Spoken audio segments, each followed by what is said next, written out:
خلاص هينتهي الشوط الأول يعني بعد أداء 40 دقيقة تقريبا رائعة هجوميا وتضييع فرص بالجملة من لاعبي الأهلي وأداء مزاجي عال عال.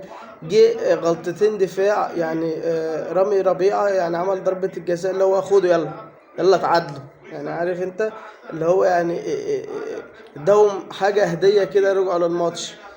وفي الثانية الأخيرة من الشوط التاني أو من الشوط الأول قصدي في آخر دقيقة في الشوط الأول جابوا التعادل. يعني أنا مش فاهم ده ازاي.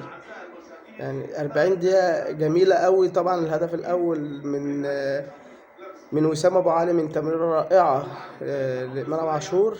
والهدف التاني طبعا عمرو السولية من تريحة حلوة جدا لطاهر للسولية والسولية قذيفة في الجون. يعني الماتش الشوط الأول خلاص خلص تعادل 2-2 بريمونتادا بتروجيت العجيبة الغريبة. أنا مش فاهم ده دفاع ازاي ده. يعني دفاع الأهلي فيه كوارث بتحصل.